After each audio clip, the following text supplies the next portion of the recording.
Quiet, please.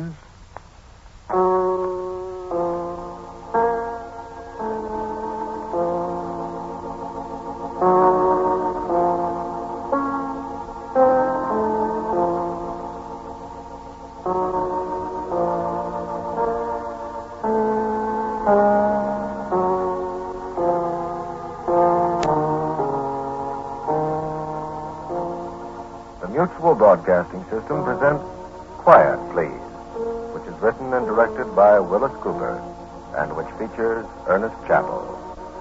Quiet, Please, for tonight is called Whence Came You?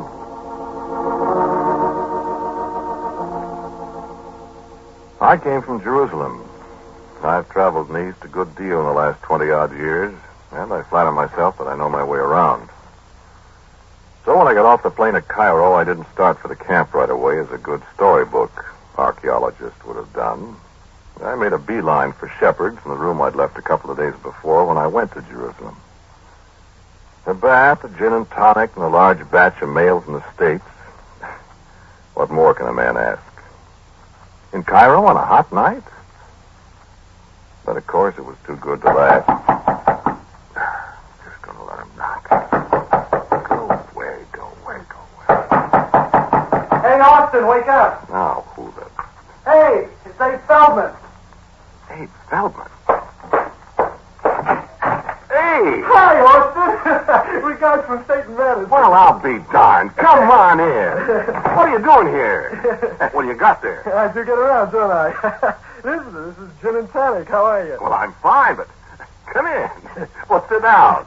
You're the last man in the world that I... Here, take a gin and tonic before I drop it. Well, l'chaim. L'chaim in spades, eh?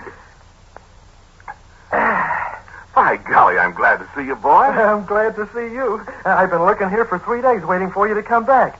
Hey, you look skinnier. Well, you go out and dig holes out there for 6 months, lad. You'll take off some of that fat, too. Me fat? Go away, you're kidding. Well, get your shirt on and let's go see the town. Sit down. Come on, what you doing here? Business? Yeah, what kind of business? Newspaper business, Natch. What's cooking in the Middle East and stuff. Say, how do you get more of these things? We'll get on the bar in a minute. They're colder down there. Well, go on. Tell me about it. Well, you know, Eddie Hefferkamp just called me in and said draw some dough and go east and send up some stuff for the Sunday feature section. The Trib's making a monkey out of us again. So I remember the dear old days on the Midway, you and me, and you're around here, so let's go see the town, huh? Well, I'll be darned. When'd you leave Chicago? Day before yesterday. Oh, boy. Yep, the loot's still there. They still got the Burlicue shows on South State Street. The Michigan Avenue Bridge is always up. The Cubs are in 7th place. Now? Now what? Now we go see the town? Come on, put on your pants. You never been in Cairo before, have you? Me? Not me. Why? Well, if you had, you wouldn't care much about seeing it, my boy. Yeah? Yeah. But, women. You had a good look at any of them? Have I? Oh, boy. What? The one that's waiting for you downstairs. Waiting for me? Wow. What are you talking about? I don't know any women in Cairo. Well, there's one who knows you. Why, you're crazy. I'm telling you. How do you know? She's been waiting down there for 3 days. I've seen her. What'd she look like? Oh, boy. Not a native. Cleopatra. Is this one of your bum jokes, Abe? I give you my word of honor. I don't get it. Come on downstairs and you will.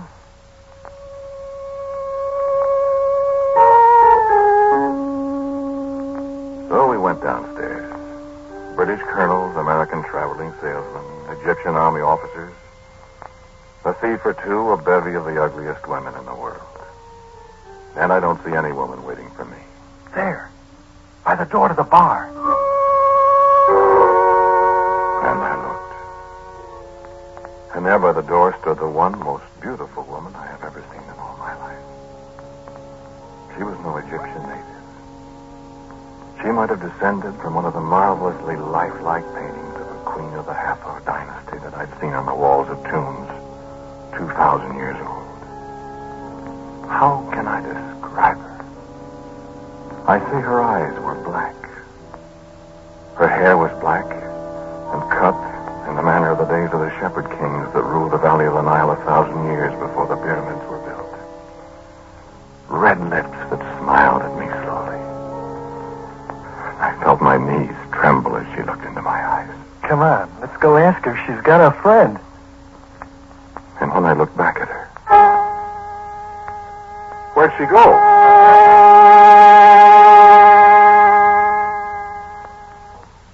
It was midnight, and then 1 o'clock, and 2, and then 3. We still walked the streets of Cairo. The waning moon was rising in the northeast behind our shoulders as we turned our steps back to the hotel. Twice I thought I'd seen her, and twice she, if she it was, disappeared into a narrow, winding street where we couldn't follow. No, I never followed women about the streets of a foreign city before, not in all my life. Well, there's little enough of that in the life of an archaeologist. The women we followed died 1,000, 10,000 years before we were born. We know them only by their portraits painted on the walls of a musty tomb, by what we find in great hermetically sealed stone caskets, wrapped in rust-colored linen and smelling of the ghost of cinnamon and myrrh and spikenard. I don't know why I did this. I know. She wanted you to come after her. Well, that's ridiculous, Abe. I heard her ask for you. Well, what would she want of me? What does a pretty gal usually want of a guy? Drinks, something to eat, a good time? She could have had that from anybody. Yeah, me, for instance. But she wanted you, Austin. Well, why? Maybe she's a spy or something. A spy? Maybe she wanted to sell you something. You know, you grave robbers. Maybe she knows where some old pharaoh or somebody is planted. Yeah, that could be, I suppose. Well, I'm for bed. I got to get out to the diggings early. Fine night we had. Yeah, forget it. You got a room, huh? Yeah, right down the hall. Well, knock on my door when you get up. All right. Good night. Night. Say, they have this incense all the time around this place, huh? What do you mean? Don't you smell it? Smells like a funeral. I don't. Oh. Yeah, I suppose. Night. Night, Austin.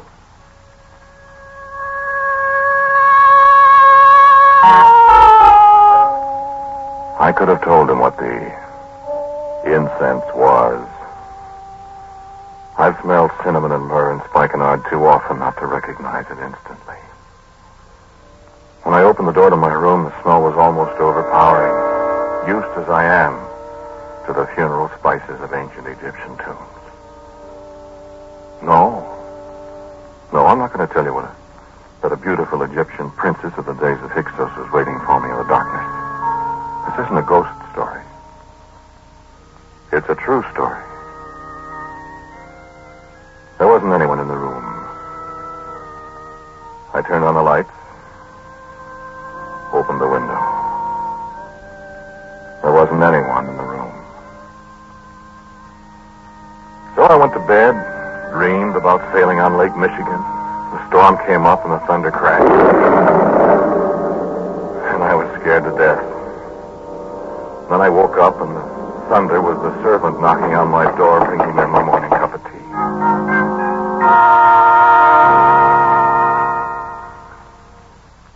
Abe and I got in my Jeep and rode out to the excavation. It's quite a distance from Cairo. But never mind just where it is, because that's my business. And the university's. That right rear tire went flat just as I'd been expecting. I forgot to put air in the spare, so we took quite a while getting it pumped up. It was late in the afternoon when we got there. Abe had never seen anything of this sort. You see, Abe, these places are built one on top of another. Almost every village and town in the east is. Different periods of time, huh? Yeah, that's right. There may be any number of cities built above the ruins of another. All we do is dig out the top one, you see, recover everything we can that's of historical importance, then go on carefully down to the next. What do you do with the stuff that's on top? It has to be destroyed, naturally. Oh, gee, that's too bad, ain't it? Well, we make careful records, photographs. And then you just peel off the stuff and go on to the next. That's right. This is the fourth city from the top we're working on now. See that big pile of rubble over there? Yeah. That's the remains of the other three cities. Gee, that seems a shame. All those years of work and living and everything. Well, we save artifacts, of course. Save what? Things that people made, pot shards, fragments of wall paintings, decorations, that sort of thing. What do you do with the people you find? People? Yeah. Oh, mummies. Various things. We read the inscriptions. Decide whether the fellow is important enough to investigate further. The Egyptian government has a great deal to say about the contents of tombs, you know. Find any gold? Not here so far, but we probably will. This part where we're standing was the necropolis of this particular city. Huh? The cemetery, you see. Oh, yeah. It's reasonable to suppose that there are other tombs under here. That's where you find the jewels and the gold and stuff. Generally, yes. Say, Austin, why don't you get a steam shovel in here? You'd move this stuff a lot quicker. And probably smash some priceless inscriptions or paintings into bits. No, my boy, we do this gently. Uh-huh. And you can read this stuff, huh? The hieroglyphics? Hieroglyphics comes from two Greek words originally meaning carving by priests. Okay, Professor. Can you read it? Yeah, of course. I can read a good deal of the later writings by sight. When we get down to the real ancient stuff, that's a little more difficult. What does this say? What? This slab here. Yeah, let's see. Here was I, Hotep, presented with I guess you'd say invested with, the working tools of those who build. In my hand, I, Hotep, took the tools of the second grade of workmen in stone, the plumb, the square, and The level, huh? How'd you know? There were masons in those days. Well, sure. How do you think they built all this stone stuff? Hey, look at that. What's that there? It's a name, Sholem, it's probably Solomon. Yeah, this was in Solomon's time. Right alongside the name. The middle stone of an arch, which is secret. The keystone. These fellas didn't know how to build an arch. Well, that's right, they didn't. Why are you so excited about it, though? Hey, What? look at that. This? Yeah, that's a very fine example of wall painting. Look how the colors are still bright. Look how they... Yeah. You see the same thing I see, don't you? You know what I saw. You know whose portrait was painted on the edge of the slab that came from a tomb that was old in the time of Augustus Caesar. Coincidence or not, here was the face of the woman who waited for me the night before in Shepherd's Hotel.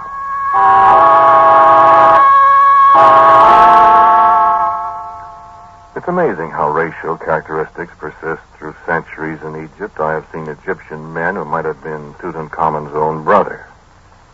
I've seen women, but you wouldn't blame me for feeling my hackles rise a little at this uncanny resemblance to the woman who disappeared. I kept smelling myrrh and spikenard and cinnamon. But I hadn't much time to think of it then. Martin Weaver, who was in charge of the actual excavation, came up behind us. Well, I'm glad you're back, Orson. Oh, hello, Martin. How are we doing? Dave Felden, Martin Weaver. Oh, yeah. Hello. Well, day before yesterday, we broke through a place, Austin, that goes down to the city underneath this one.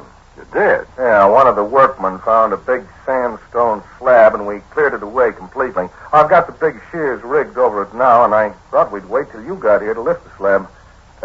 You want to do it tonight or what? Oh, gosh, let's do it now, Austin. Well, what do you think? Getting dark. Let's have a look at it. Okay. Well, I'm glad you're back. Bring anything to drink with you?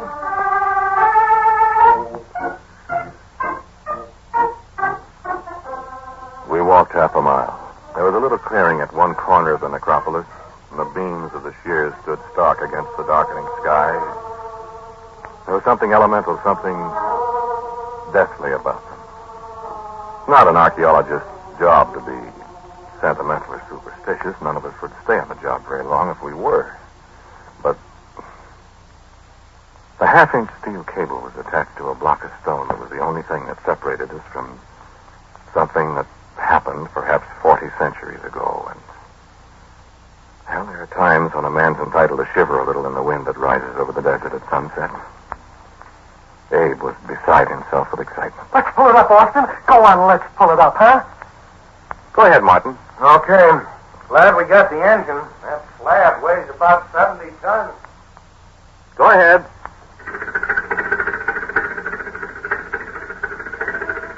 A little higher. Gosh. The air down there.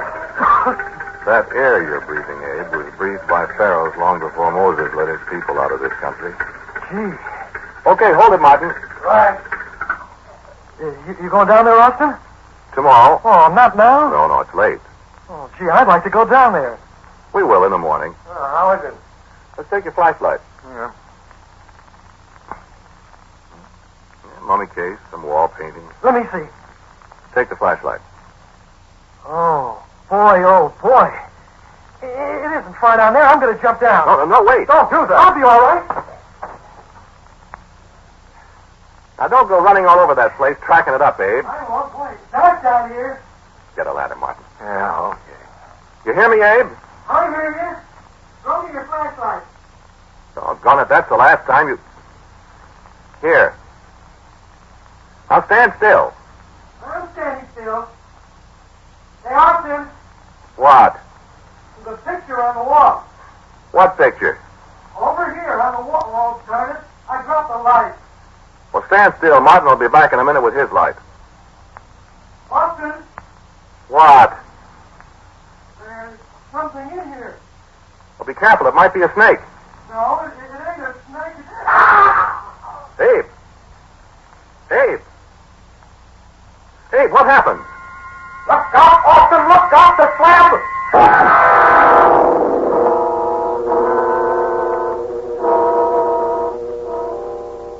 We worked all night long, Martin and I, splicing that steel cable and raising the heavy slab that had imprisoned Abe in that place of the dead.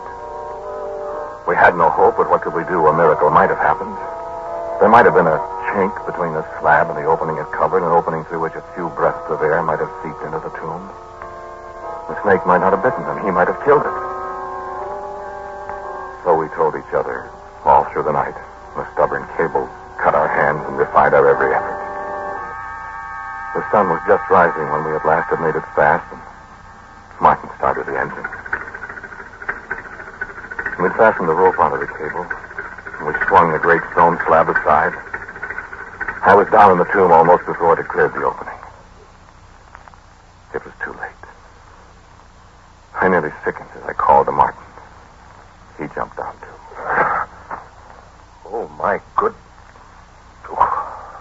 What happened to him? I thought it was a snake. No snake did that. No.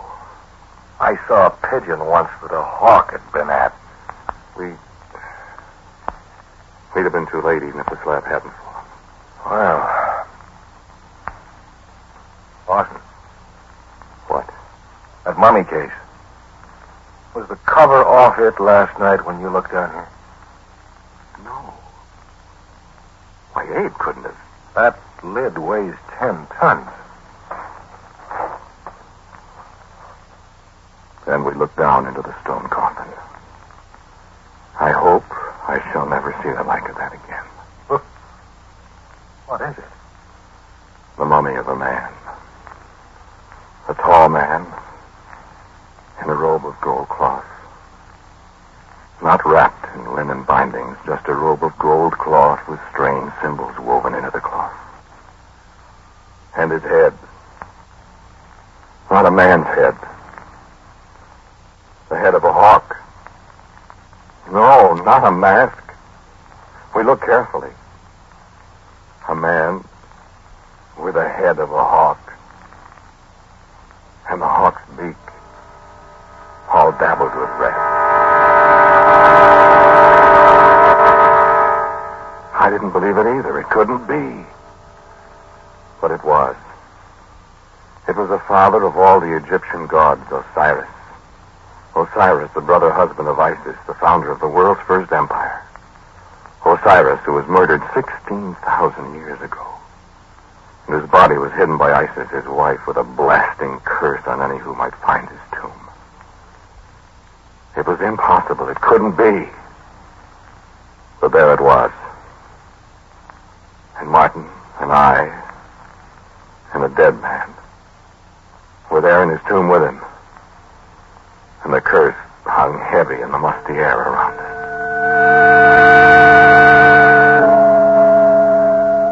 And then the first rays of the sun reflected from something above us stole down into the tomb. And I saw the pictures on the wall. I saw Osiris with his hawk's head. And the robe he wore and the mitre on his hawk's head was the same that the mummy wore in a casket. I saw Isis, his wife, weeping over the body of her murdered husband. And the beauty of the work of the long-dead artist was unbelievable. And I saw another picture. There was the daughter of Isis and Osiris. Yes. Yes, of course I could read the inscriptions. Yes. Of course I could recognize her face. I'd seen it before. In the lobby of Shepherd's Hotel.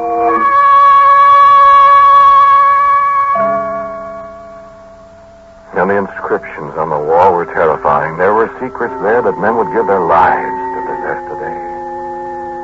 There were secrets there that we've only begun to imagine today. I'm a scientist, I know. Or do I? We forgot the thing in the coffin. We forgot the thing on the floor. And it grew darker and darker in the tomb. And I read on and on. I stood before the painting of the one who was Osiris' daughter. Long black hair. Red lips that smiled at me. And my heart stopped at the inscription under the portrait.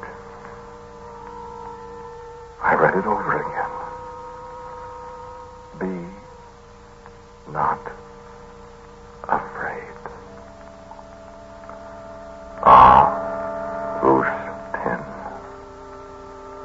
Carved into the living rock of the ancient hieratic characters uncounted centuries ago. Not by the hand of the artist. I knew who had carved my name there. Be not afraid, Austin. And I wasn't afraid at all when I discovered that the thing that was making it dark down there was a great slab of sandstone, slowly swinging around and down to imprison us all in the tomb that the wife of Osiris had cursed.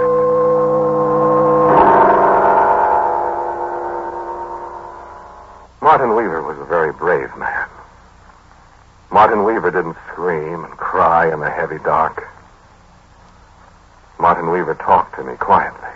It'll be all right, Austin. The workmen will be here before long, and they'll see the slab, and Ibrahim knows how to run the engine. I hope so, Martin. I hope they'll be in time. They'll be in time. He'll start the engine and pull the thing off. All right. I hope so, Martin. Sure. They'll know that something's wrong. Where are you? Right here. Well, stand still. I am standing still. I thought I heard you move. Oh. You afraid, Austin? Are you? Not particularly. But Yes. And the thing in the... Where are you going? I haven't moved. I thought I felt your hand on my arm. No. Sit still. Don't use up the air. Well, you sit still. I tell you, I didn't move. Something's moving. It couldn't be. Austin? What? Martin. Martin! Answer me, Martin! And there was nothing but silence. And then another footstep. And I felt a hand on my arm, and I screamed with terror.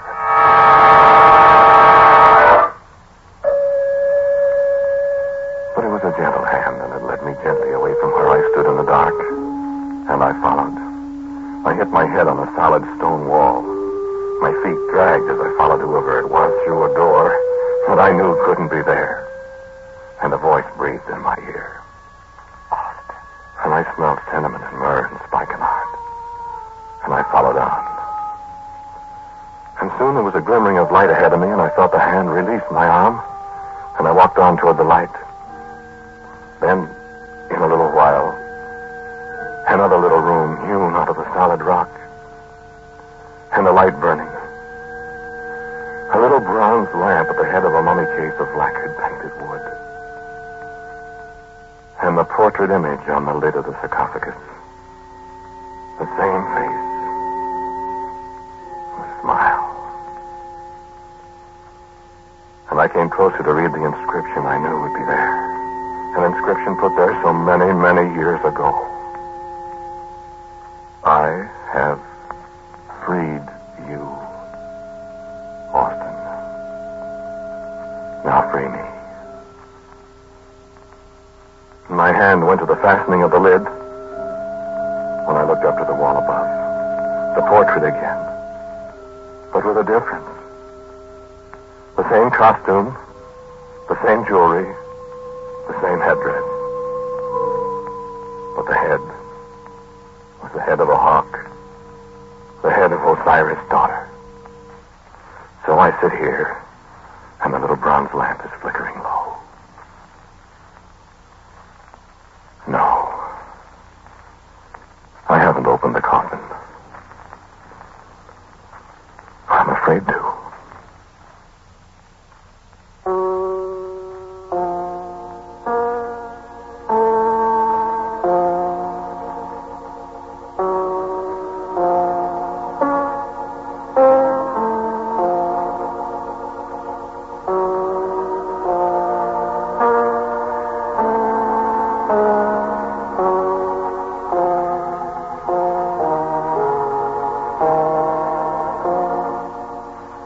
You have listened to Quiet, Please, which is written and directed by Willis Cooper. The man who spoke to you was Ernest Chappell. And Murray Forbes played Abe Feldman. Martin Weaver was Don Briggs. As usual, the original music for Quiet Please is composed and played by Albert Berman. Now for a word about next week's Quiet Please. Here is my good friend, our writer-director, Willis Cooper. I've got a story for you next week called Put on the Dead Man's Coat. It's about a man who had an idea that wasn't good for him. Put on the Dead Man's Coat. The title of next week's Quiet Please. And so until next week at this time, I am quietly yours, Ernest Chappell.